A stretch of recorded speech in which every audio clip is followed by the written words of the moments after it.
आज तक रेडियो सुनता है सारा जहां।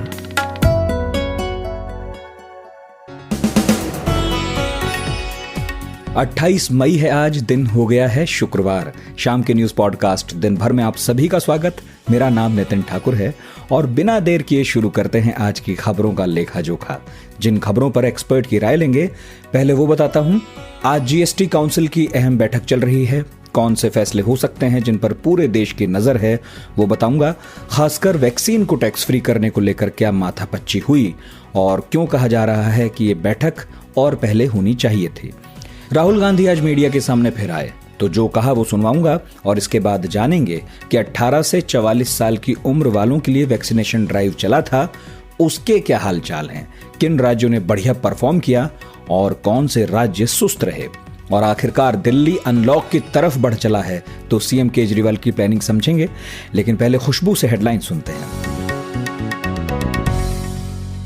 पीएम नरेंद्र मोदी ने आज ओडिशा और बंगाल में तूफान यास से प्रभावित क्षेत्रों का हवाई दौरा किया। इसके बाद पीएम पश्चिम बंगाल सरकार के साथ रिव्यू मीटिंग में शामिल हुए।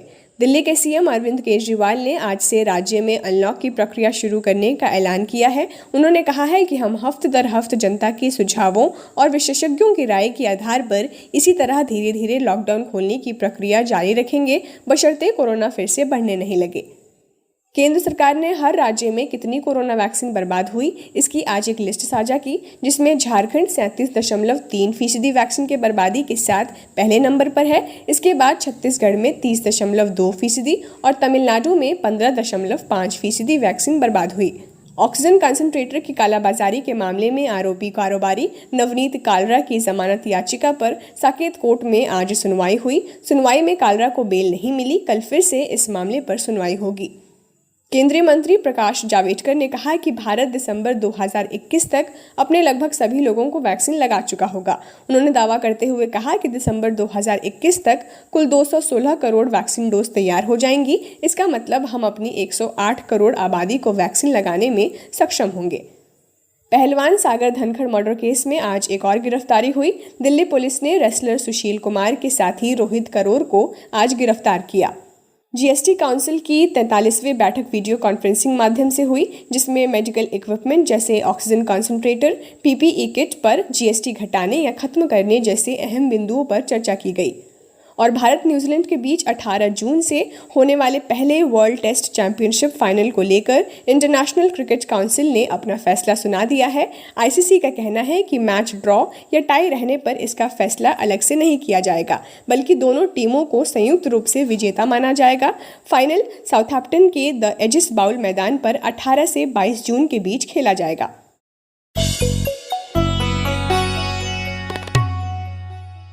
कोरोना की दूसरी लहर के बीच इस साल पहली बार जीएसटी काउंसिल की बैठक आज हो रही है। वित्त मंत्री निर्मला सीतारमण की अध्यक्षता में ये बैठक सुबह 11 बजे से वीडियो कॉन्फ्रेंसिंग के जरिए शुरू हुई। करीब 7 महीने बाद हो रही जीएसटी काउंसिल की इस बैठक में कोविड से जुड़े सामान जैसे दवाइयाँ, टीके, वेंटिलेटर, इन जैसे मेडिकल इक्विपमेंट्स पर जीएसटी रेट को कम करने के साथ ही पेट्रोल डीजल की कीमतों पर विचार चल रहा है। बैठक इसलिए भी इम्पॉर्टेंट है क्योंकि अभी कोरोना वैक्सीन पर 5% जीएसटी लगता है। तो कुछ राज्यों ने कहा है कि या तो वैक्सीन को पूरी तरह टैक्स से मुक्त रखिए या फिर 0.1% का मामूली टैक्स लगा दीजिए। तो ये सब सुझाव हैं। तो हम जानेंगे कि क्या था इस मीटिंग का पूरा एजेंडा और इसमें आम लोगों और ट्रेडर्स एसोसिएशन के लिए कितनी राहत की खबर है। असल बात तो यही है। तो ये सब जानने के लिए हमने बात की इंडिया टुडे टीवी के national affairs editor Rahul Shrivastava से। सबसे पहला कि अभी के समय में जो कोविड-19 के खिलाफ 2 डोमेस्टिक वैक्सीन जो है, कोविशील्ड और कोवैक्सिन, उन पर सिर्फ 5% की दर लगती है जीएसटी की। और उनका कहना है कि इसको बरकरार रखना चाहिए। बरकरार इसलिए रखना चाहिए, भारत में किसी चीज को जीरो कैटेगरी में डालने के लिए कानून में बदलाव करना होता है। और अगर ये टैक्स जीरो कर दिया जाएगा तो उसको इनपुट टैक्स क्रेडिट नहीं मिलेगा, यानी उनका जो कैपिटल कॉस्ट है, यानी वैक्सीन बनाने की कीमत जो है वो बढ़ जाएगी।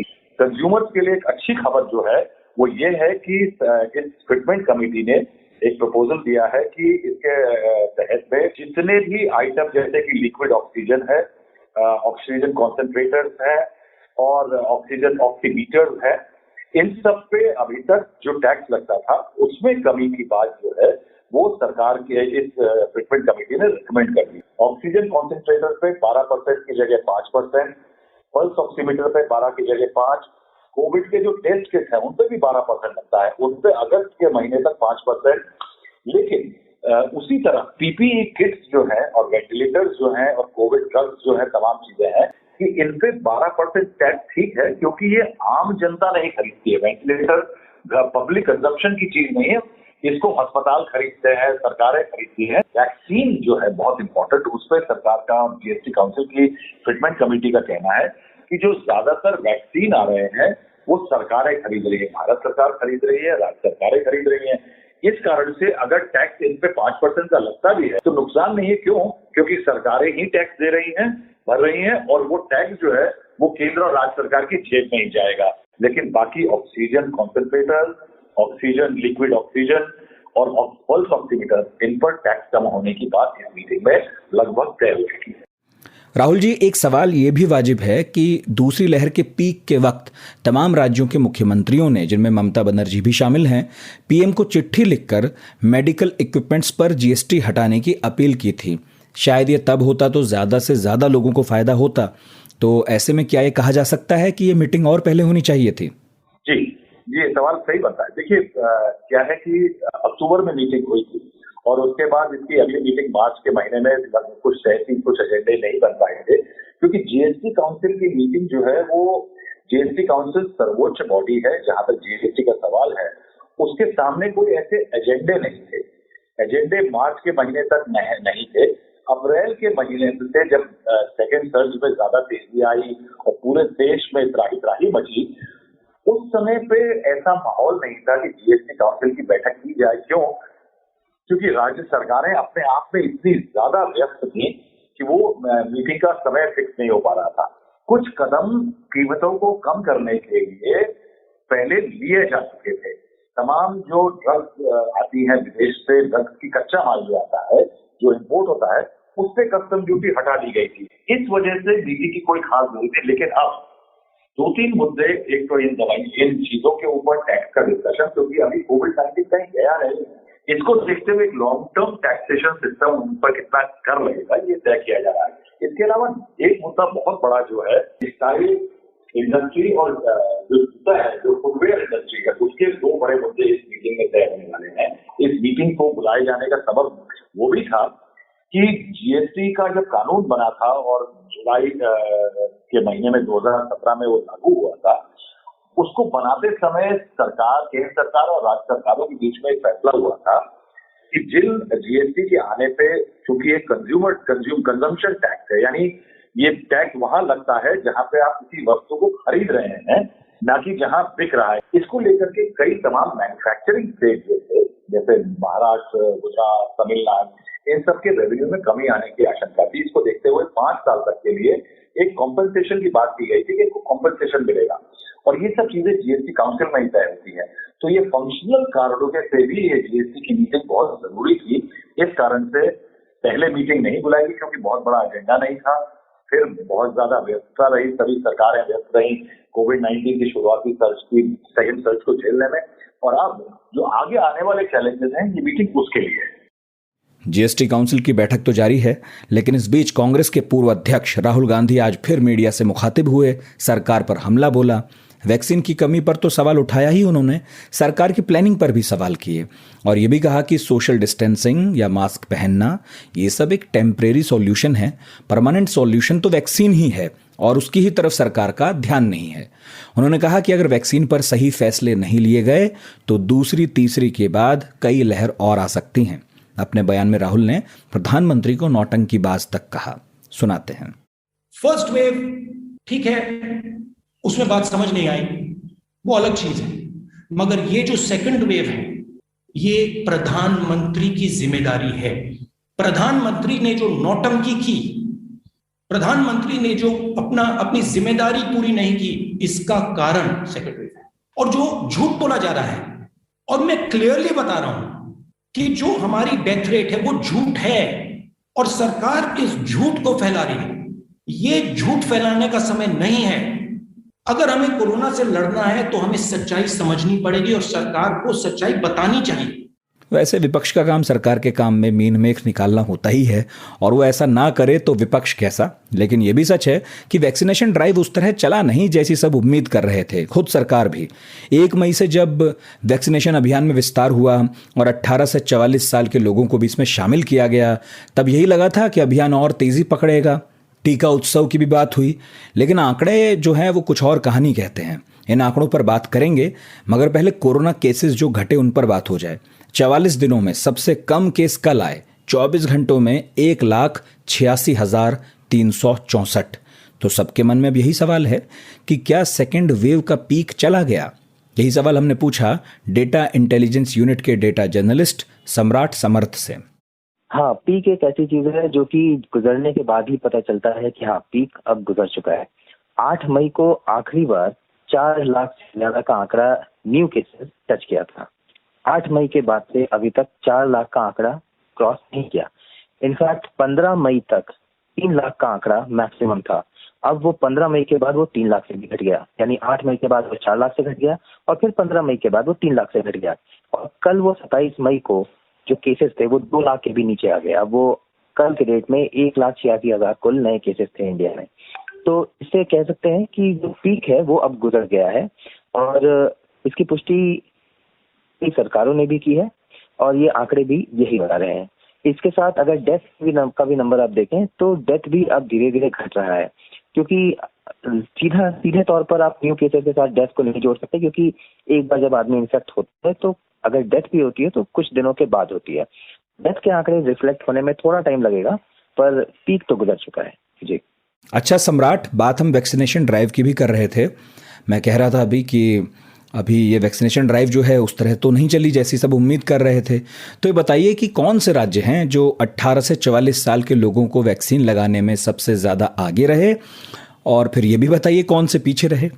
बिहार अनएक्सपेक्टेडली एक ऐसा राज्य है जहां पर 18 से 44 एज ग्रुप में सबसे ज्यादा वैक्सीन दिए गए हैं।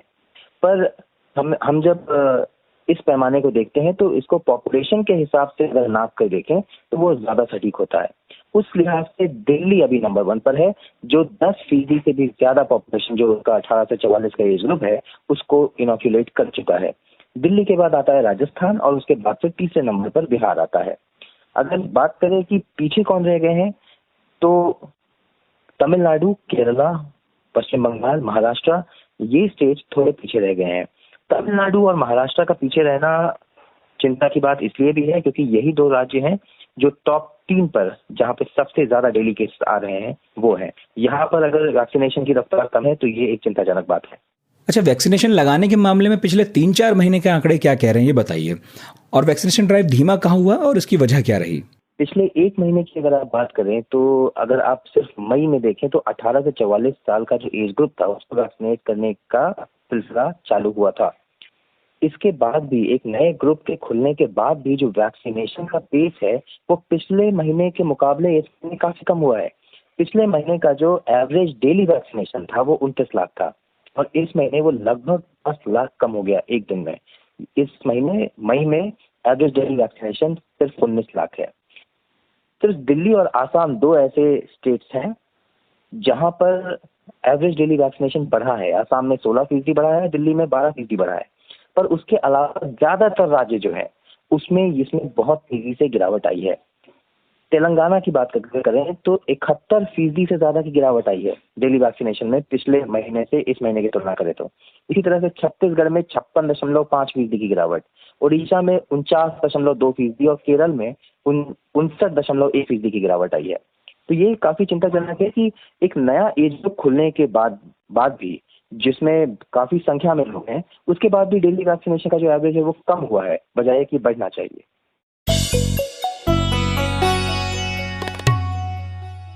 कल शाम नीति आयोग के मेंबर डॉक्टर वी.के. पॉल ने कहा कि देश में कोविड की दूसरी लहर अब थमने लगी है और ये ढलान जारी रहेगी अगर आने वाले दिनों में हम लोग रेस्ट्रिक्शंस और लॉकडाउन को सिस्टमेटिक ढंग से खोलते हैं तो भी। तो इसका मतलब ये है कि देश में जो तरह तरह के लॉकडाउन लगे थे वो कामयाब हो गए हैं और शायद इसी से प्रभावित होकर दिल्ली सरकार ने आज तय भी कर लिया कि अब धीमे धीमे राजधानी को अनलॉक किया जाए। हमने कल सुबह के पॉडकास्ट आज का दिन में बताया था कि राज्य में पॉजिटिविटी रेट 2% के नीचे आ गया है और मामले भी अब 1000-1500 के करीब आ रहे हैं। तो बस पहली फुर्सत में सीएम केजरीवाल ने अनलॉक की शुरुआत का ऐलान कर दिया। दिल्ली में कोरोना के केसेस लगातार कम हो रहे हैं और ये सब दिल्ली के अपने 2 करोड़ लोगों की मेहनत का नतीजा है कि हम लोगों ने 1 महीने के अंदर दिल्ली में इस दूसरी वेव को इसके ऊपर भी काबू पा लिया है। दिल्ली के लोगों ने मिलके पिछले 24 घंटे में लगभग 1.5% संक्रमण दर आया है और लगभग 1100 के करीब केस आए हैं और धीरे धीरे रोज़ केस कम हो रहे हैं, संक्रमण दर भी कम हो रही है। अस्पतालों के अंदर अब बेड मिलने में किसी तरह की कोई दिक्कत नहीं है। आईसीयू बेड भी काफ़ी खाली हो गए हैं, ऑक्सीजन बेड्स भी काफ़ी खाली हो गए हैं। जितने हम लोगों ने ये केंद्र खोले थे, कोविड सेंटर खोले थे, उसमें भी अब बेड काफ़ी अवेलेबल हैं। तो ये समय है अब धीरे धीरे अनलॉकिंग करने का। कहीं ऐसा ना हो कि लोग कोरोना से तो बच जाएं लेकिन भूखमरी से लोग मर जाएं। तो सरकार अनलॉक कर ही रही है, लेकिन प्लानिंग के साथ। और ये प्लानिंग क्या है, ये समझने के लिए मैंने बात की आज तक रेडियो रिपोर्टर पंकज जैन से, जो दिल्ली सरकार से जुड़ी खबरों को फॉलो करते हैं। देखिए, देश की राजधानी में 20 अप्रैल से ही लॉकडाउन लगा हुआ है और वो ऐसा वक्त था जब दिल्ली में संक्रमण दर सबसे ज्यादा दर्ज हो रही थी। 26 अप्रैल के नजदीक एक ऐसा समय भी आया जब एक दिन में संक्रमण दर 36% के आसपास दर्ज हुई थी, यानी कि 100 लोगों का टेस्ट किया जा रहा था तो सबसे ज्यादा 36 लोग कोरोना से संक्रमित पाए जा रहे थे। इस बीच दिल्ली में पिछले 10 दिनों के आंकड़े को अगर हम देखें तो न सिर्फ कोरोना के मामले कम हो रहे हैं बल्कि जो संक्रमण दर है वो भी लगातार गिर रही है। तो ऐसी स्थिति में दिल्ली सरकार ने यह फैसला लिया कि अब अनलॉक की जो प्रक्रिया है उसको आगे बढ़ाना चाहिए। आज एक अहम बैठक हुई दिल्ली डिजास्टर मैनेजमेंट अथॉरिटी की और इसमें दिल्ली के मुख्यमंत्री, दिल्ली के उपराज्यपाल और इसके अलावा तमाम जो आला अधिकारी थे बैठक में शामिल हुए। कोरोना की स्थिति के अलावा वैक्सीनेशन की स्थिति और साथ ही साथ क्या दिल्ली को अब अनलॉक कर देना चाहिए, इसे लेकर इस बैठक में चर्चा हुई। 2 अहम फैसले लिए गए हैं। जो इंडस्ट्री है उन्हें फिलहाल खोला जा रहा है, लेकिन इन तमाम इंडस्ट्री के जो मालिक हैं उन्हें कुछ खास बातों का ध्यान रखना होगा। यहाँ पर जो मजदूर काम कर रहे हैं जाहिर है उनकी रैंडम टेस्टिंग भी की जा सकती है जिला प्रशासन के द्वारा, और साथ ही साथ ऐसे इंडस्ट्री एरिया जो पूरी तरह से बंद है, ज्यादा ओपन नहीं है, वहां पर कामकाज की शुरुआत हो जाएगी। वहीं हम आपको ये भी बता दें कि दिल्ली में कई ऐसी जगह हैं जहां पर बड़े स्तर पर निर्माण कार्य चल रहा है, वहां कैंप बनाकर मजदूर भी रहते हैं। तो इस तरह के निर्माण कार्य भी सोमवार को शुरू हो जाएंगे। तो इन 2 बातों को लेकर फिलहाल दिल्ली में छूट दी गई है। इसके लिए अपने नियम और कानून होंगे जिन्हें आदेश जारी होने के बाद लागू कर दिया जाएगा और उसके बाद अगले स्टेज में ये हो सकता है कि मार्केट खुल जाए, ये हो सकता है कि जो और दुकानें हैं उनको खोलने का सिलसिला शुरू हो जाए, मेट्रो खुलने की शुरुआत हो जाए। लेकिन ये निर्भर करता है कि अगले 1 हफ्ते में संक्रमण दर और दिल्ली में जो रोजाना कोरोना के मामले दर्ज हो रहे हैं उनकी स्थिति क्या है। पंकज, केजरीवाल ने अनलॉक का फैसला किया है लेकिन व्यापार अभी भी बंद है, तो ऐसे में व्यापारी संगठनों की कोई प्रतिक्रिया आई है क्या? पिछले दिनों व्यापारी संगठन ने एक सर्वे भी कराया था। सर्वे के मुताबिक ज्यादातर व्यापारी ये चाहते थे कि मार्केट खोल दिए जाएं। दिल्ली में काफी बड़े बाजार हैं, करोल बाग, कनॉट प्लेस, खान मार्केट, नेहरू प्लेस और भी दिल्ली में कई बड़े बाजार हैं और यहाँ की जो व्यापारी संगठन है वो चाहते थे कि अब काफी दिन हो चुके हैं, दिल्ली में स्थिति सुधर रही है तो मार्केट खोल दिए जाएं। तो जब ये फैसला आज आया, मार्केट नहीं खुले, तो जाहिर है कई ऐसे व्यापारी संगठन हैं जिन्होंने विरोध के स्वर भी तेज किए हैं। उन्होंने अपील की है दिल्ली सरकार से कि ऐसा ना किया जाए और मार्केट को खोल दिया जाए। लेकिन अभी स्थिति ये है दिल्ली में कि संक्रमण दर भले कम हो रही हो लेकिन फूंक फूंक कर कदम रखने की भी जरूरत है, क्योंकि अचानक अगर मामले बढ़ने लगेंगे तो हालात बिगड़ सकते हैं। तो ऐसी स्थिति में अब जब अनलॉक की प्रक्रिया शुरू हुई है तो देखना होगा कि अगला हफ्ता जो आएगा तब दिल्ली सरकार क्या कुछ कदम उठाती है। तो अब वक्त विदा लेने का। दिन भर लेकर आएंगे अब सोमवार को, लेकिन शनिवार और रविवार को भी आज तक रेडियो पर पॉडकास्ट्स का सिलसिला चलता रहता है। आज का दिन भर प्रोड्यूस किया है जमशेद ने और साउंड मिक्सिंग की है कपिल देव सिंह ने। आपको ये पॉडकास्ट कैसा लगा मेल करके बताइएगा radio@aajtak.com पर। इंतजार रहेगा आपकी इलेक्ट्रॉनिक चिट्ठियों का। फिलहाल मुझे यानी नितिन ठाकुर को दीजिए इजाजत और आप सुनते रहिए आज तक रेडियो।